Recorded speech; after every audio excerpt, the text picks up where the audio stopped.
treatments of many cancers in this decade, and they're going to come from India. Downside is that it could potentially wipe us out. But let's start with the upside first. The upsides are absolutely enormous. The potential uses of this are almost unlimited. I only discovered AutoGPTs about a week ago and started writing about them. And after I started writing about them, Jeff Bezos followed me on Twitter, and all kinds of crazy amounts of people have been contacting us. The show where we get you the week's biggest stories from around this world.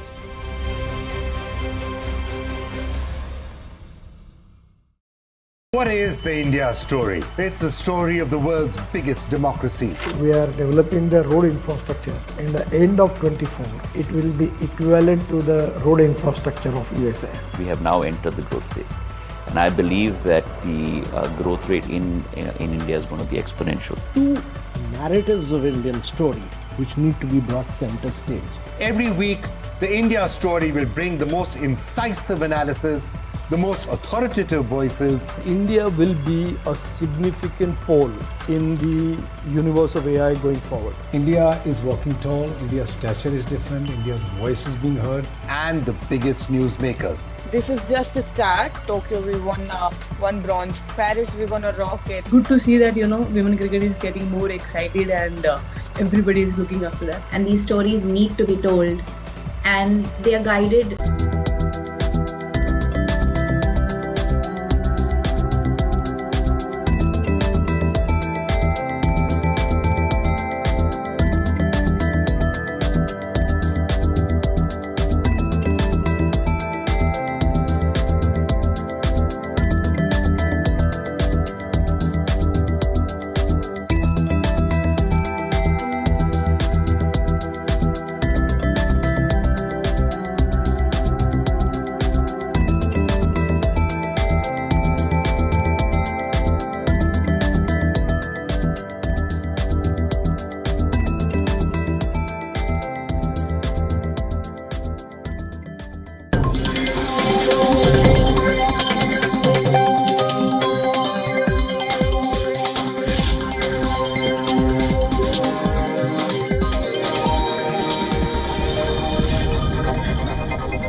Welcome back. You're watching WION World is One. I'm Shivan Channa. This is another edition of World DNA, the show that gets you ahead of the global curve.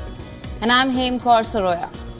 The White House said on Thursday that Israel agreed to pause military operations in parts of North Gaza for 4 hours a day, but there's no sign of a let-up in the fighting.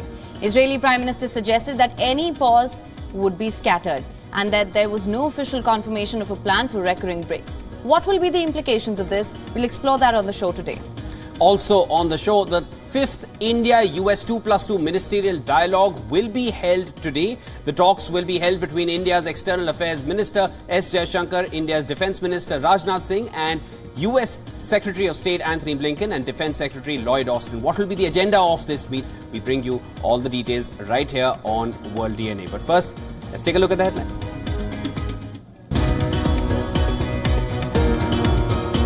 White House says Israel has agreed to 4-hour humanitarian pauses every day in northern Gaza to help civilians flee the region, but rules out possibility of a ceasefire at present.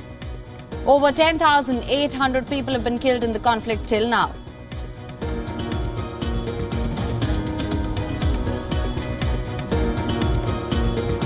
Prime Minister of Israel, Benjamin Netanyahu, says Israel does not seek to reoccupy Gaza after eliminating Hamas, but added credible force will be needed to enter Gaza to prevent militant threats.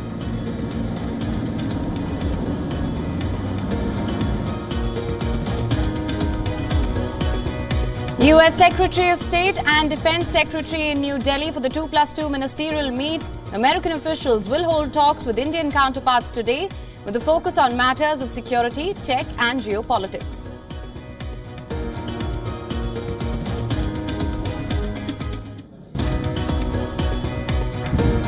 Spanish Prime Minister Pedro Sanchez agrees to an amnesty deal with the Catalan separatist party, bringing him closer to 4 more years in office.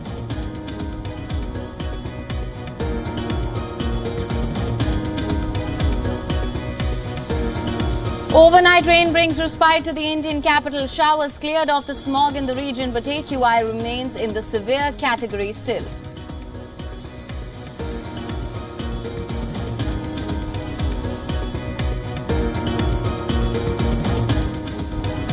Big relief for Liverpool footballer Luis Diaz. His father has been released 13 days after being kidnapped by a Colombian guerrilla group.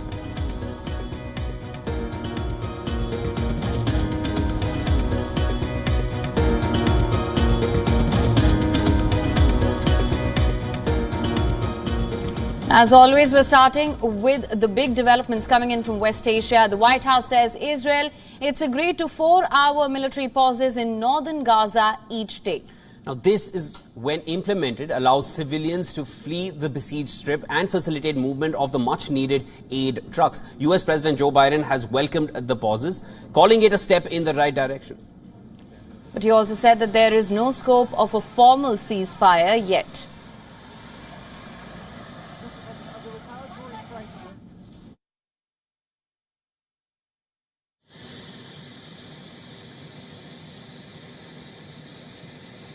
Did you ask for a 3-day pause to Netanyahu? You know, I've been asking for a pause for a lot more than 3 days. Yes. Did you ask him to pause for 3 days to get the hostages out for that? Yes. I've asked for even a longer pause for some of them. Detailing the pauses, National Security spokesperson John Kirby said there will be 2 humanitarian corridors for people fleeing northern Gaza. The agreement was later detailed by the State Department.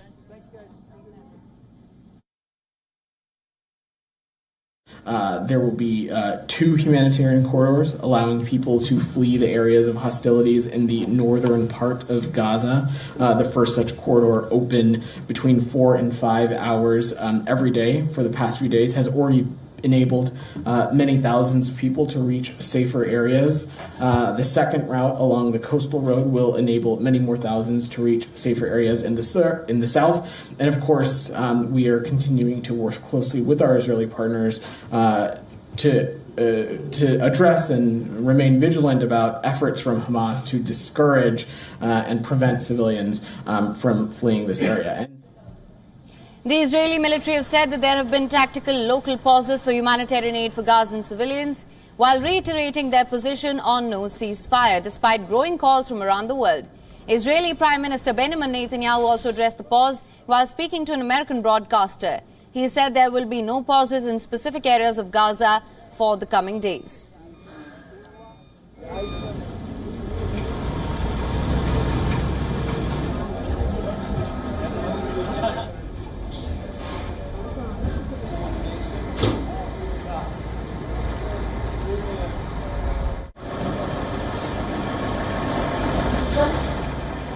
No, the fighting continues against the Hamas enemy, the Hamas terrorists, but in specific locations for a given period of a few hours here, a few hours there, we want to facilitate a safe passage of civilians away from the zone of fighting.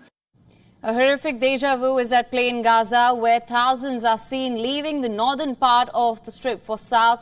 This is being equated to the Nakba that happened 75 years ago, where hundreds and thousands of Palestinians were forced out of their land. More than 10,500 people have been killed in the Gaza Strip since the 7th of October. Over 20,000 people have been injured and more than 1 million displaced. 1/3 of the region has been turned to rubble. An explosion heard in close proximity to Gaza's largest hospital, Al-Shifa Hospital. People gathered outside the hospital entrance in Gaza City. They could be heard shouting and were seen fleeing the site.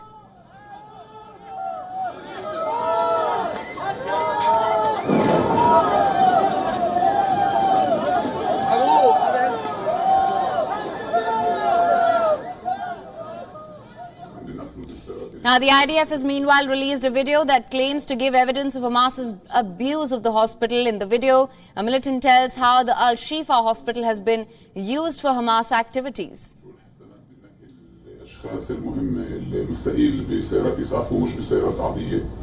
غالبا انها بتنقص تقدير انها بتنقص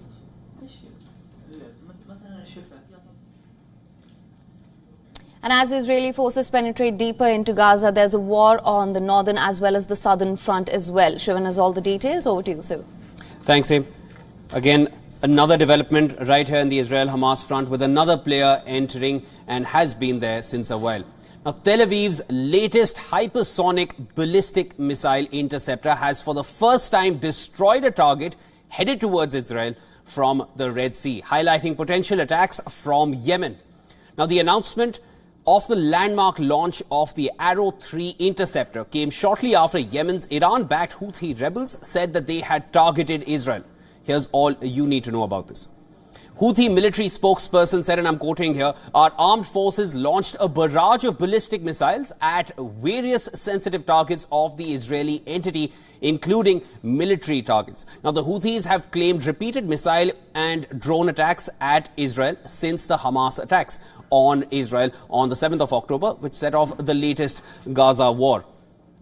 Now, talking about what's happening in Yemen, the Yemeni rebels, the Houthi rebels, are considered one of a host of possible new war fronts that could erupt during the crisis.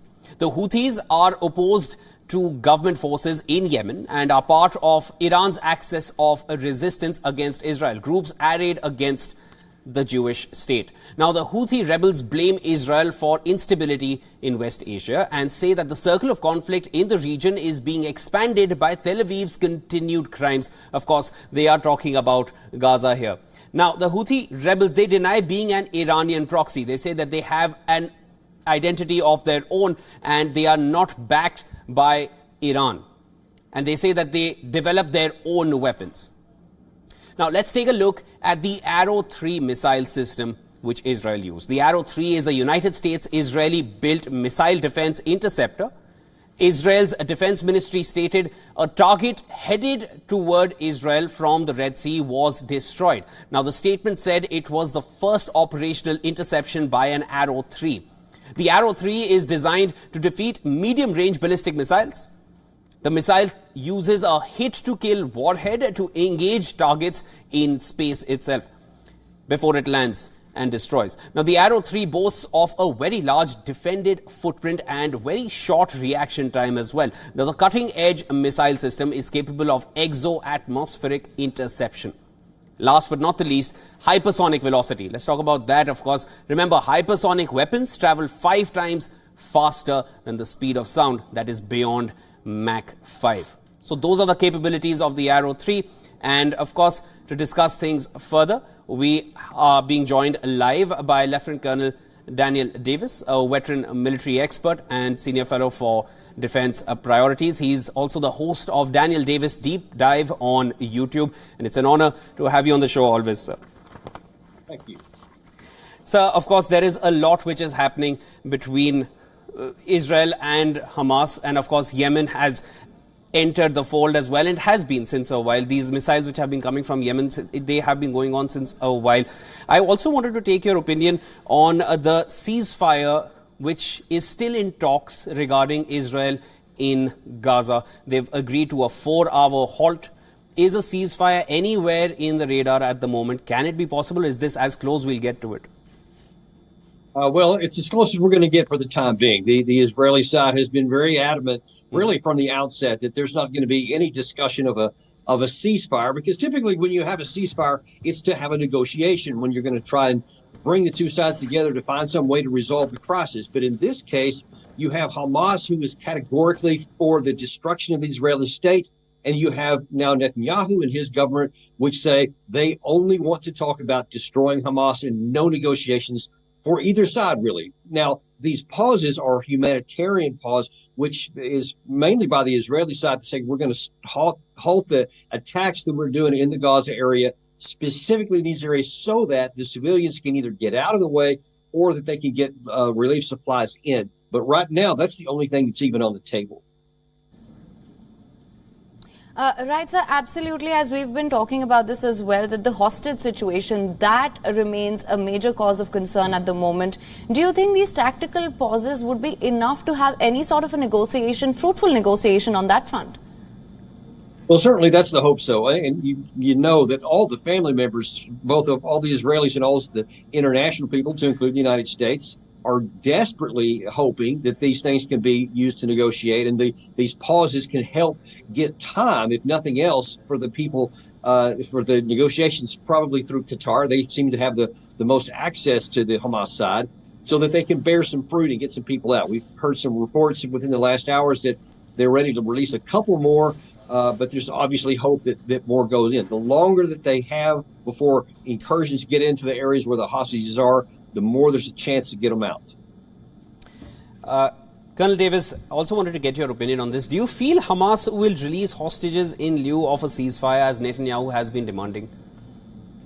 I just don't think so. I think the reason why Hamas took the hostages at the first stage of this operation on 7 October, it was one of their primary objectives, was expressly to give them leverage here. I think that you're probably going to see them maybe release a few more here and there, and maybe small groups of it here and there, to give people hope, honestly, so that they'll continue to hold off on maybe some of the bigger attacks into it. Because, look, I mean, you just militarily speaking, as soon as Hamas doesn't have those hostages, then all the leverage goes over to the Israeli side, and now that they are going to come in and attack. So I suspect that there's some number of hostages that they'll never give up, and they want to keep for leverage for that purpose.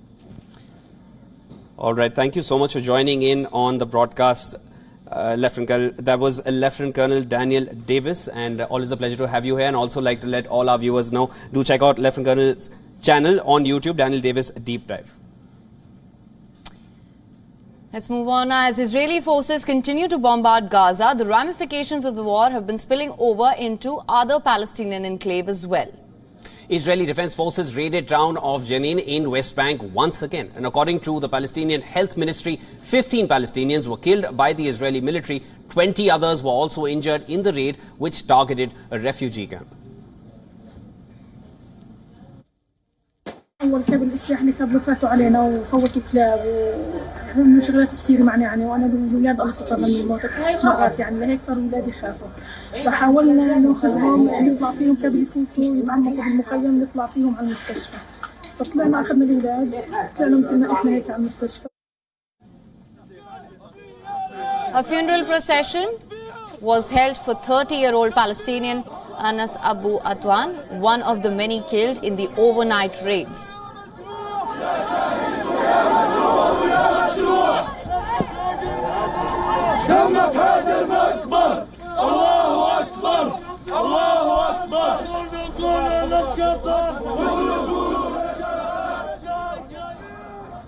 Residents expressed shock at the massive damage caused by Israeli forces. They say that forces bulldozed the streets and damaged the water and electricity network.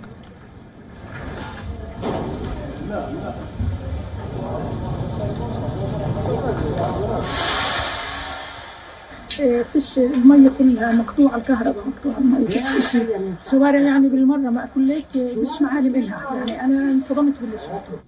This is not a lone incident in the West Bank. Since the 7th of October attacks by Hamas on Israel, at least 176 Palestinians have been killed in the occupied West Bank.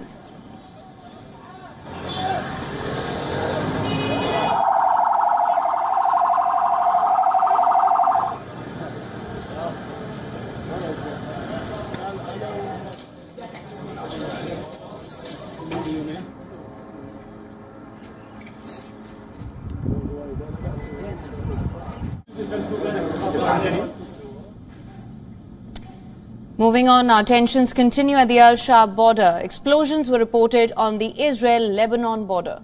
Well, raising fears of a multi-front war in Israel. Now, those are fears which have been looming ever since the beginning of the conflict. And the explosions were reported at a time when Israeli Defense Minister Benny was visiting a border town of Shlomi. Gantz said Israel is ready to fight on both sides of the Lebanese border, while warning that the Iran-backed militant group Hezbollah to stay away in their conflict with Hamas. וכמי שסגר את השער בלבנון בשנת 2000, אני אומר לכולכם, אנחנו נחושים להגן על גבולנו הצפוני משני צידי הגבול, אם נידרש לכך. גם עכשיו וגם בעתיד לא נאפשר לחיזבאללה לסכן את יישובינו. אם נסראללה יעשה טעות, חיזבאללה ומדינת לבנון יישאו בתוצאות. אנחנו נוודא שתושבי הצפון חוזרים לבתיהם בטוחים יותר. Since the October 7th attacks, Israel and Lebanon witnessed an escalation of cross-border fire. Israel has already evacuated residents from nearby towns and villages on its northern border. Israel's military said it is striking infrastructure belonging to Hezbollah in Lebanon.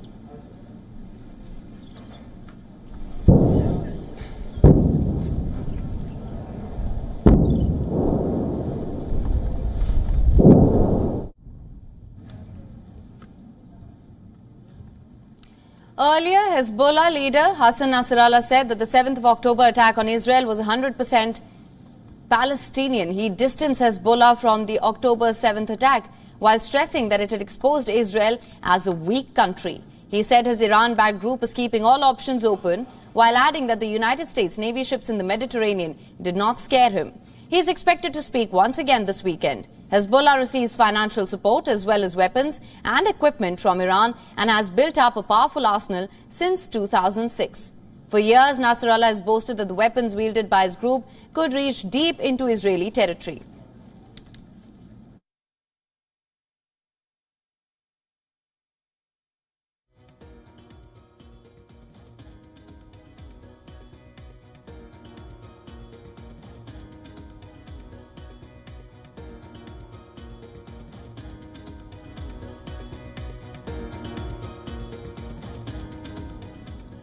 More efforts are ongoing for hostage release and for easing the dire humanitarian situation in Gaza.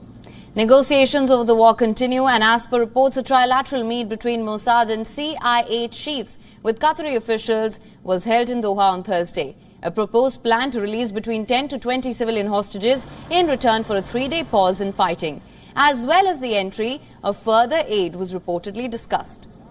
Meanwhile, Qatari Emir met UAE President in Abu Dhabi on Thursday and discussed the situation in Gaza. The meeting was also attended by Qatar's Prime Minister. The leaders reinforced calls for an immediate ceasefire and the protection of all civilians. In France, President Emmanuel Macron hosted a dinner on Thursday to kickstart the Paris Peace Forum. Various heads of states, government representatives of international agencies and institutions are in attendance. As the conference started, international organizations and aid agencies also called for immediate ceasefire to end the humanitarian crisis. The representative of Brazil, while repeating the calls during the conference, said that the death of thousands of children in Israeli bombardments suggests genocide.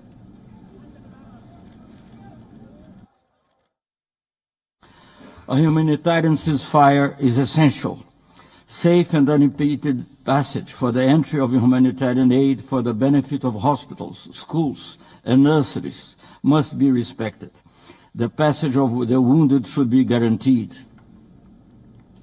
Meanwhile, Belgian Prime Minister has said that the EU should look at barring extremist Israelis who call for violence against Palestinians from visiting Europe. Pointing to Israeli violence against Palestinians in the West Bank, he said that the lack of action against such violent extremists was unacceptable. On the other hand, Canadian Prime Minister Justin Trudeau has condemned shots getting fired at Jewish schools in Montreal on Thursday. He also condemned the clashes between students at a university in the same city a day before. An investigation is ongoing in the incidents. Protests around the world continue. More than 1,000 pro-Palestinian protesters called for an end to the Gaza attacks in New York.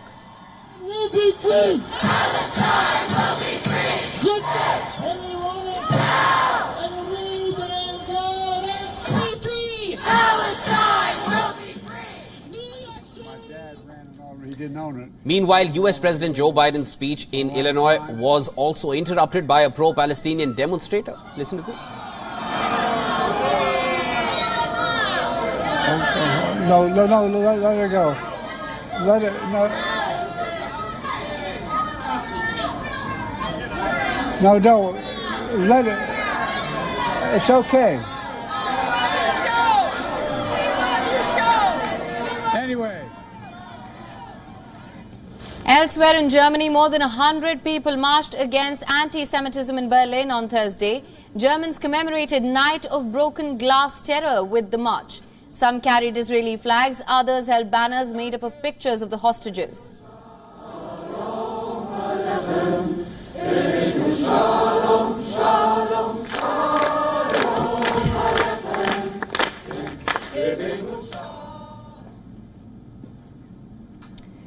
Moving on now, U.S. Secretary of State Antony Blinken arrived in New Delhi to co-chair the 5th India-US 2+2 ministerial dialogue. Now, the talks will be held between India's External Affairs Minister S. Jaishankar, India's Defence Minister Rajnath Singh, and U.S. State Secretary Blinken and Defence Secretary Lloyd Austin. The 2+2 dialogue was launched in 2018 to boost defence cooperation and align policy objectives in the Indo-Pacific region. The dialogue is expected to provide a platform for top-level discussions between the United States and India. Critical bilateral and global matters will also be addressed. Special emphasis will be on developments unfolding in the Indo-Pacific region.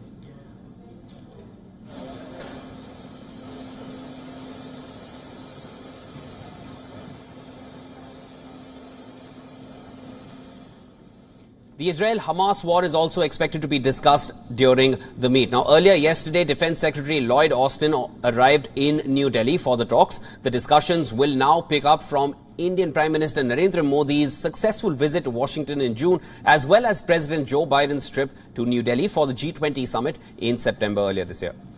The U.S. State Department's principal deputy spokesperson also stressed on developing cooperation between India and the United States in the realm of counterterrorism.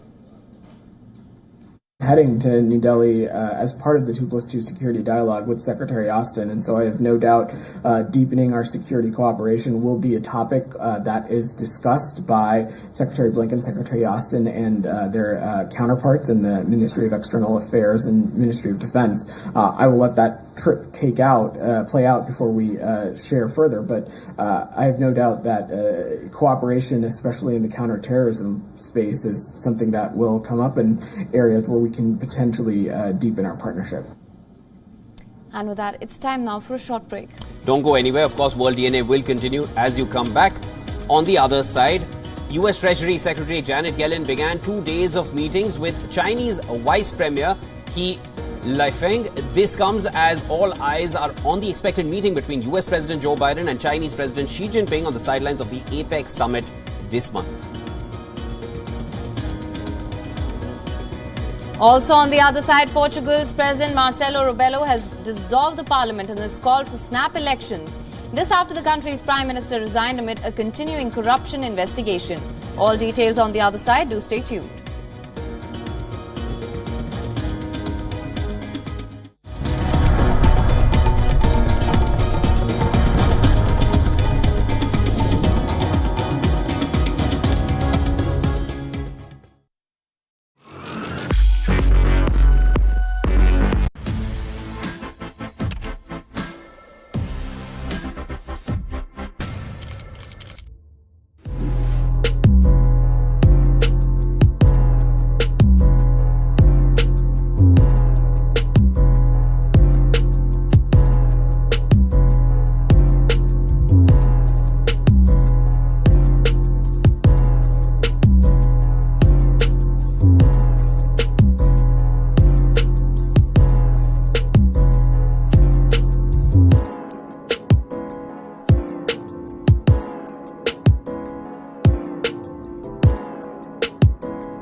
Israel woke up to a barrage of thousands of rockets fired from the Gaza Strip.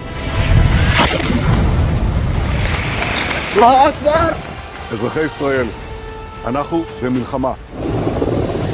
Hostilities have broken out between Israel and Palestine, and the tensions that had been gathering steam over the course of the last several weeks and months. The siren has gone off. I don't know if you can hear in the background what's going on. I'm going into the shelter now.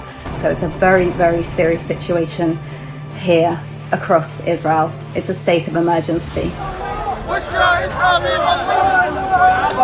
The United States stands with Israel. Well, we are starting this broadcast with a developing story from West Asia, where Israeli Defense Minister Yoav Gallant says Hamas has launched a war against the state of Israel.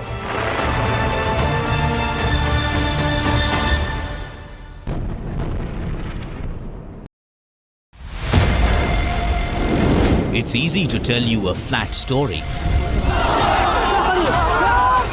It's easy to show you what's happening around the world. We do the difficult part. This weapon has been banned, but the US, Ukraine and Russia do not find the bombs problematic.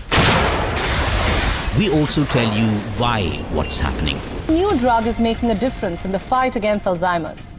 This medicine helps slow down a patient's cognitive decline. We look beyond the text. We give you context. Is China preparing for a war in the Himalayas? And tonight, we come to you with some proof. Hypocrisy is stunning. Do leaders mean what they say? Do they ever say what they mean?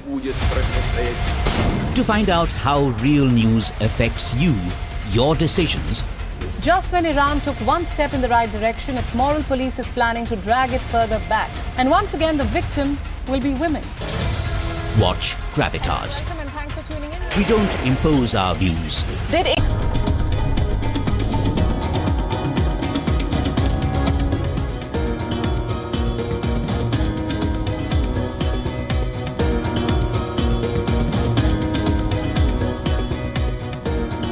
Welcome back to World DNA. Thank you so much for staying with us. So far on the show, we've gotten you all the updates from West Asia. From what we do know so far, that the White House says that Israel has agreed to tactical pauses, which Israel says at this moment will be scattered. There's no sort of a timeline or a plan in place for these recurrent breaks. So that remains to be seen how that works out.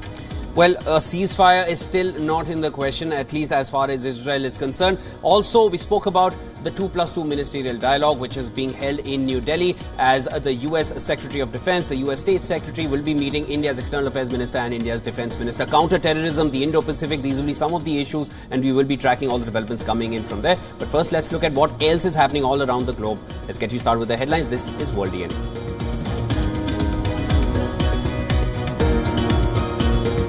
White House says Israel has agreed to four-hour humanitarian pauses every day in northern Gaza to help civilians flee the region, but rules out the possibility of a ceasefire at present. Over 10,800 people have been killed in the conflict till now.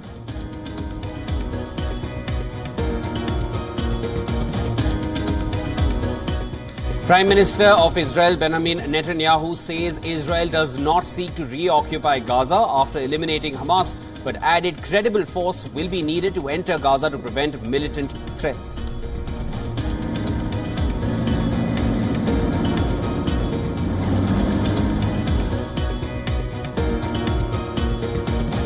US Secretary of State and Defense Secretary in New Delhi for the 2+2 ministerial meet. American officials will hold talks with the Indian counterparts today with a focus on matters of security, technology and geopolitics.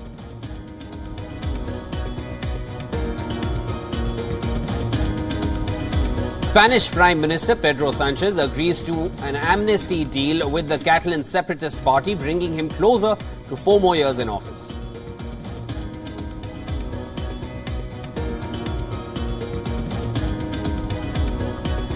Overnight rain brings respite to the Indian capital. Showers cleared off smog in the region, but the AQI remains in the severe category.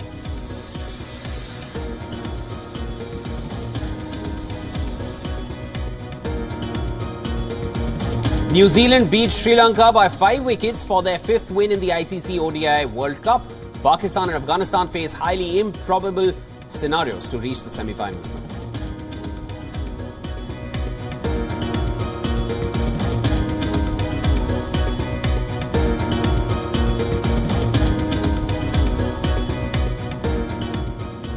US Treasury Secretary Janet Yellen began 2 days of meetings with Chinese Vice Premier He Lifeng. And this comes as all eyes are on the expected meeting between US President Joe Biden, Chinese President Xi Jinping, this on the sidelines of the APEC summit this month.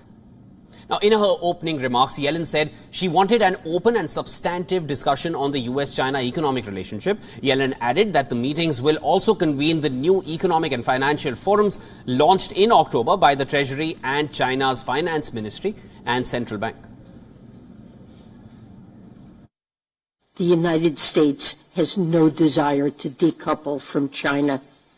A full separation of our economies would be economically disastrous for both of our countries and for the world. We seek a healthy economic relationship with China that benefits both countries over time. Meanwhile, He Lifeng lauded progress made by Economic and Financial Working Group set up shortly after Yellen's visit to Beijing in July. Yellen first met when he, in July, visited Beijing in attempts to stabilize a deteriorating US-China relationship. 对今天的会晤呢，我希望在我们北京会谈的良好基础上，能够进一步深入讨论全球以及中美两国经济、金融领域相关的议题，就中方经济领域的重点关切和您进行交流，为两国企业创造更好的投资和营商环境。 以更有力的、更有效的共识和举措，推动中美经贸关系务实的向前发展。 Beijing and Washington are working to patch up relations that sank to some of their deepest lows in recent years over issues including trade and national security. China has been facing increased US pressure to contain it globally across a range of sectors, and this includes US restrictions on high-tech chips, which Washington fears Beijing will put to military use. Relations have also soured over Taiwan, the self-ruled democracy that Beijing claims and has not ruled out taking by force. And speaking of Taiwan, Beijing's envoy to Washington has recently stated that the United States must match words with concrete actions and also stop playing with fire over Taiwan if it wants to clear hurdles towards a much-awaited leaders' summit next week. Meanwhile, China has not yet confirmed Xi Jinping's attendance at the California summit, but US officials have said that they are optimistic.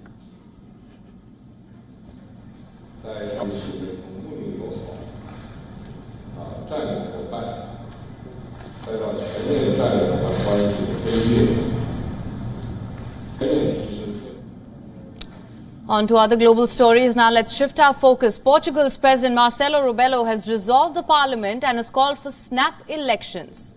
And this is after the country's prime minister resigned and amid a continuing corruption investigation. Now, the announcement comes after the arrest of the prime minister's chief of staff as part of an anti-corruption investigation. This includes allegations of malfeasance and influence peddling. Chamado a decidir sobre o cenário criado pela demissão do governo, consequência da exoneração do primeiro-ministro, optei pela dissolução da Assembleia da República e a marcação de eleições em 10 de março de 2024. President Marcelo has said he will only dissolve the current parliament, where the Socialist Party has a majority, after the vote on the 2024 budget bill scheduled for the 29th of November.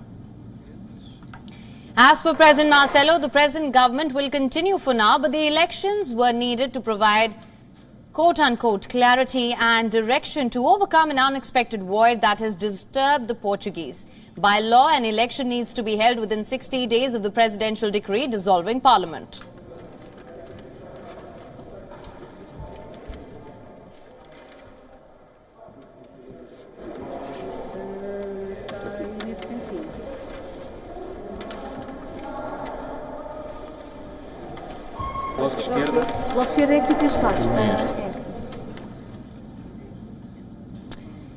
On to all the news from the world of business now. China's economic evolution unfolds as the electric vehicle sector drives unprecedented growth, reshaping the nation's economic landscape.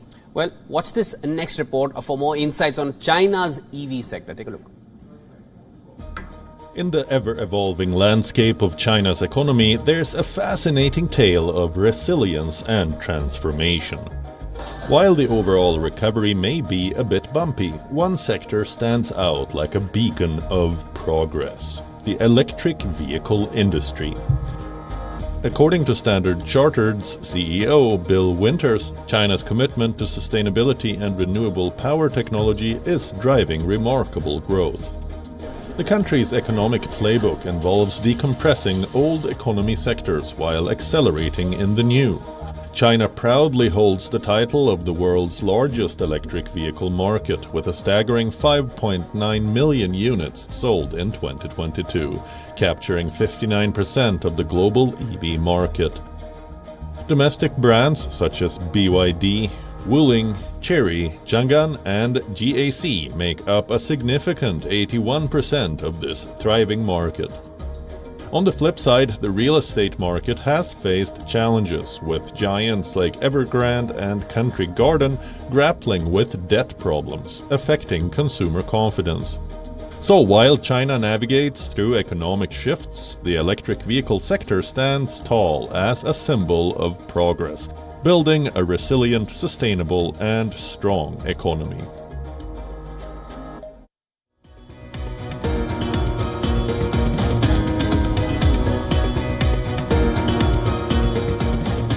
The recent cost of living crisis across the globe has everyone anticipating a real rise to their incomes. While income struggles to keep up inflation in major economies, India is bucking the trend here. Take a look at this next report to find out more. In the ever-changing landscape of global economies, India stands out as a shining beacon of prosperity, leading the charge with remarkable salary increases in 2024. According to the Salary Trends report by ECA International, India is set to experience an impressive 5.1% real salary increase next year, making it a frontrunner in this global economic race. This substantial wage growth is not just a statistic, it's a testament to India's burgeoning middle class and its remarkable ascent on the global stage. As the world's fastest growing major economy, India has seen unprecedented progress over the past few years, attracting global attention for its economic resilience and dynamism. What sets India apart is not just the magnitude of its salary growth, but the underlying factors fueling this remarkable trend. A thriving technology sector, a youthful workforce, and a robust entrepreneurial spirit have combined to create a fertile ground for economic prosperity. Furthermore, India's position as a global economic powerhouse is cemented by its strong consumer base. The expanding middle class is driving demand for goods and services both domestically and internationally. This demographic shift not only fuels the Indian economy but also impacts businesses worldwide, making India a key player in the global supply chain. While the world grapples with economic uncertainties, India's steady climb remains a beacon of hope and opportunity. The country's remarkable salary increases in 2024 are a testament to its economic resilience, growing prominence, and its role as a major player on the world stage. Bureau Report, WION World is One. And it's time now to take a look at all the developments and the updates from the world of technology. Following an accident involving one of its robo-taxis crews, the self-driving car subsidiary of General Motors is recalling all 950 of its driverless vehicles. The cars are being recalled because the collision detection software may respond improperly after a crash. And the recall is the latest setback for GM's Cruise unit. Last month in October, a pedestrian was struck by a hit-and-run driver in San Francisco, throwing her in the path of a nearby Cruise vehicle.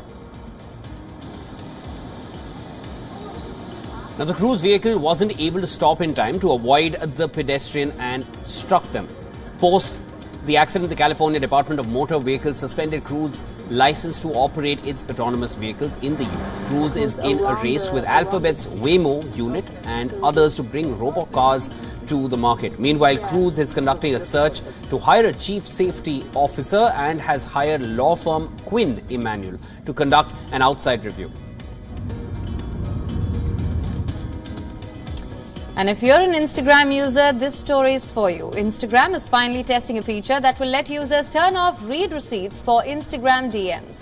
In other words, even if you have read someone's message, they won't see the label that says seen below the message. Both Meta CEO Mark Zuckerberg and Adam Mosseri, head of Instagram, announced the upcoming feature and shared a screenshot on their Instagram broadcast channels. Now, as per the image, users will be able to access the menu by tapping on the name of the profile under a chat. Users will be able to see a toggle to turn on or off receipts feature under the Who Can See Your Activity section. Now, this is what you'll find in the settings area. The feature currently is in its testing phase though. Some of the world's biggest tech companies are partnering on a new system to tackle online child sexual exploitation and abuse called Lantern. This project is led by the Tech Coalition, which is an alliance of companies that includes members such as Google, Snap, Meta and Discord. The project will consist of a cross-platform system for sharing information to fight child exploitation. In other words, cross-platform sharing of signals, which includes policy-violating email addresses and abusive content, will be flagged. And this will help companies identify and take action against predators. During its pilot phase, Meta removed over 10,000 violating profiles with Lantern's data.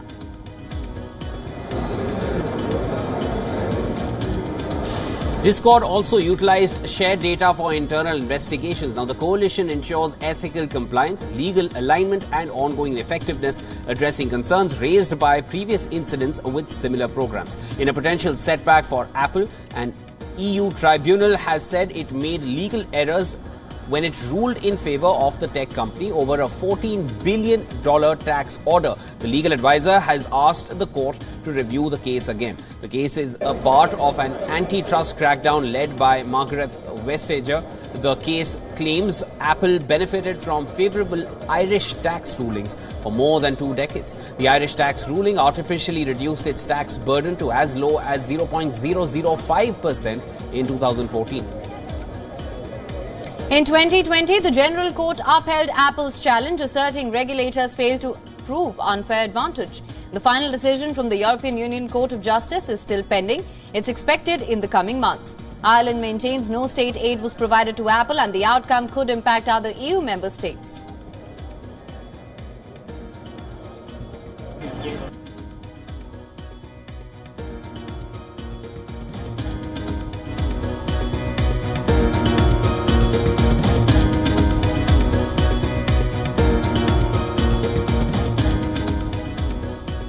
Just 4 matches to go now for the group stage of the ICC Cricket World Cup to conclude, and game 42 comes our way from Ahmedabad. These are all the cricket updates.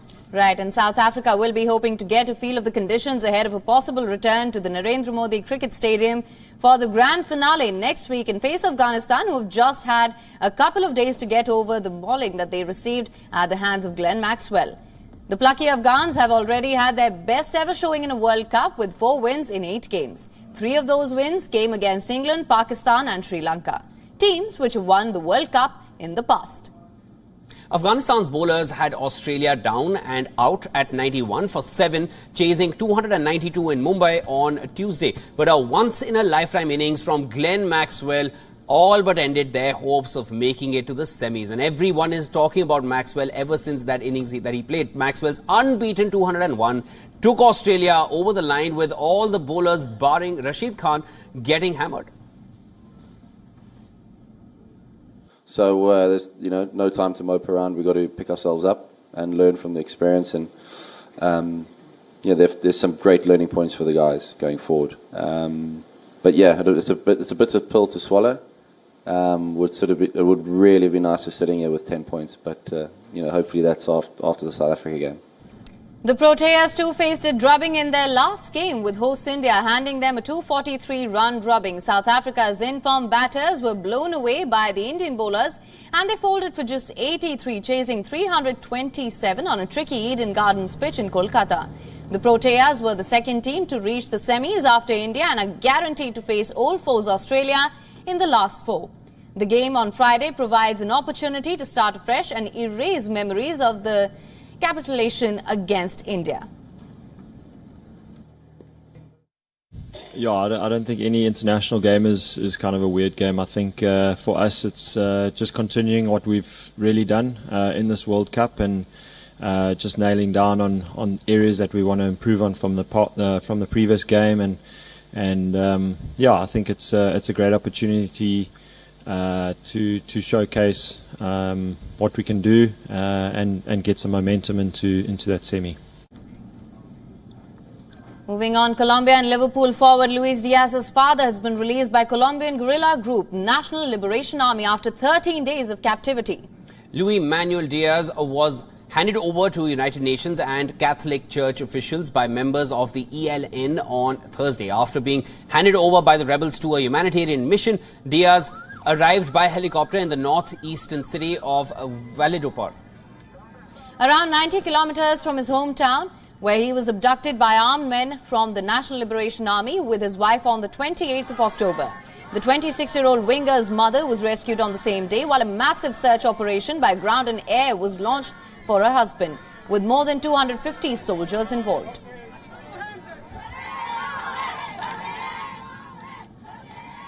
Diaz scored an emotional late equaliser for Liverpool at Luton on Sunday before revealing a message underneath his shirt which read Libertad para Papa or freedom for Dad.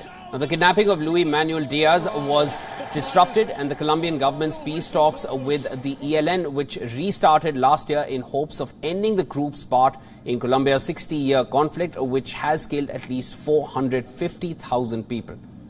Now, the two sides began a 6-month ceasefire in August.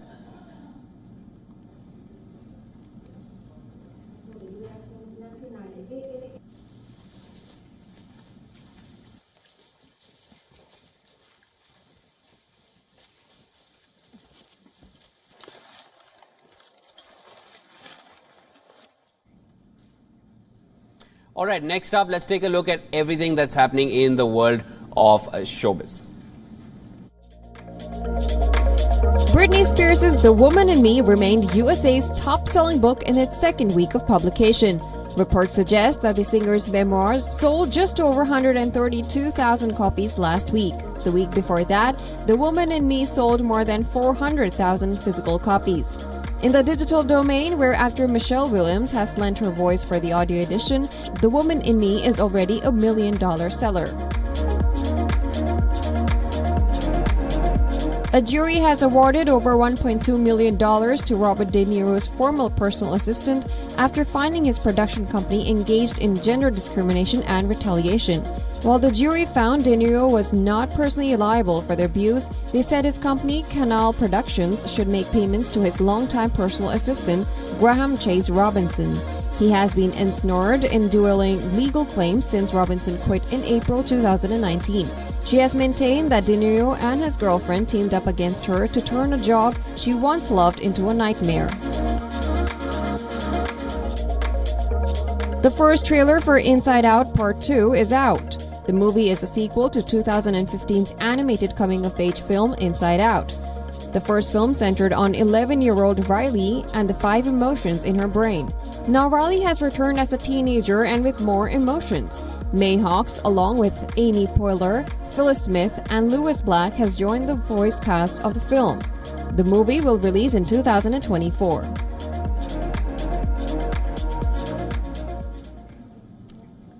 New movie The Marvels landed in Las Vegas with the rooftop premiere, which made the most of its view of the city's fair attraction with an 11-story high display featuring the movie's cat-like creature, Goose the Flurkin. More details in our next report. Check it out.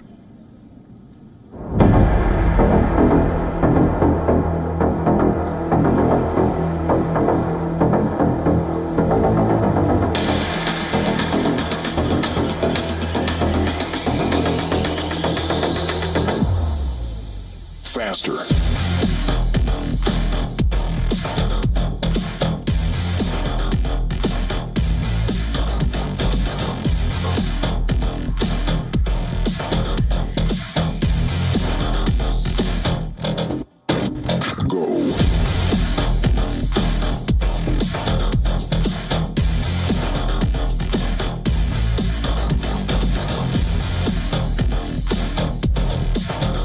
We didn't actually use a CG cat because of the allergy. We just used a body double and then we comped it together. So every time we do a shot with Bree, we'd come back later and get like the body double in the same position and have the cat do all the action. And we put the real cat and real Bree together in post.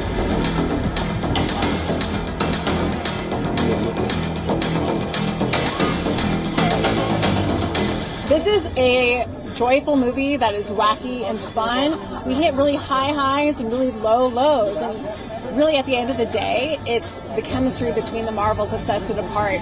Our characters are so wonderful, and seeing their relationship to one another is deep and authentic, and I think folks will really relate to that.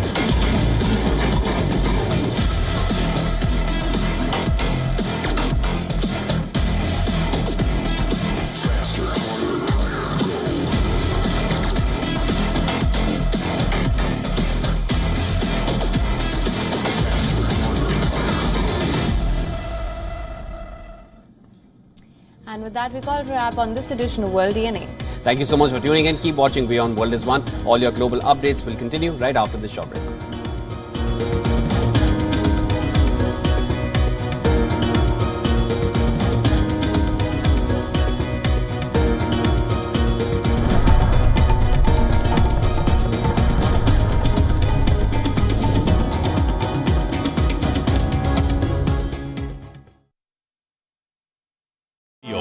India's Global Voice, the channel that brings you the big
Israel woke up to a barrage of thousands of rockets fired from the Gaza Strip. אזרחי ישראל, אנחנו במלחמה. Hostilities have broken out between Israel and Palestine, and the tensions that had been gathering steam over the course of the last several weeks and months. The siren has gone off. I don't know if you can hear in the background what's going on. I'm going into the shelter now. So it's a very, very serious situation here across Israel. It's a state of emergency. The United States stands with Israel. Well, we are starting this broadcast with a developing story from West Asia, where Israeli Defense Minister Yoav Gallant says Hamas has launched a war against the state of Israel.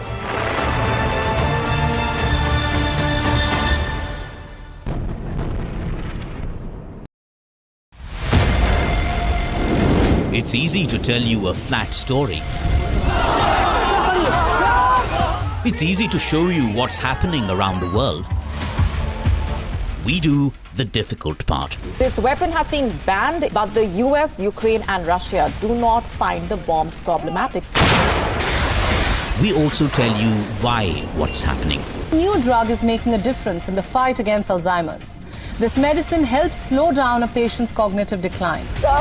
We look beyond the text. We give you context.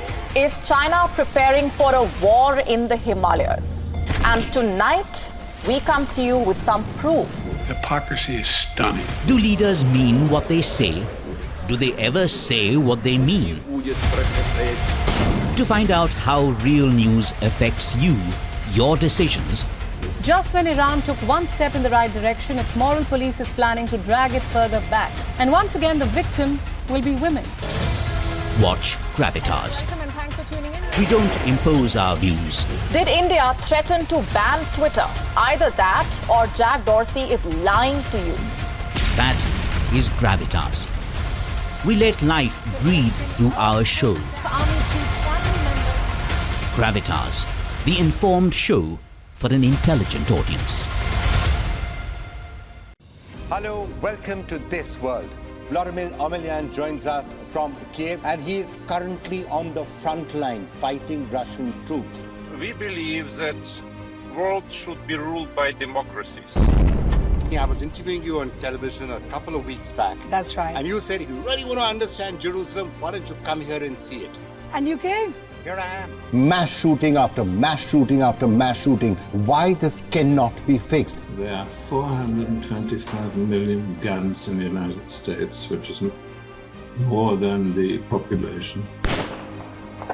The problem here is Trump has been able to make the argument that this is a political prosecution and that he's being singled out unfairly. Defend our nation. You are saying we could have a cure for cancer. We'll have treatments for many cancers in this decade.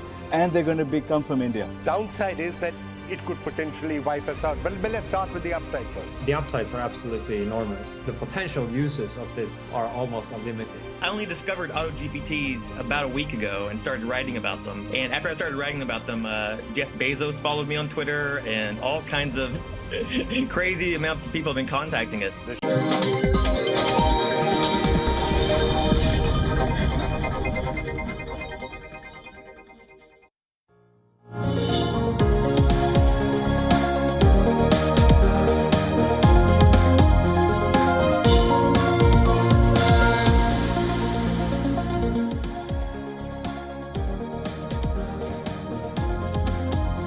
Welcome back. You're watching WION World is One with me, Aditi Singh. Let's get you all the top stories we are tracking at this hour.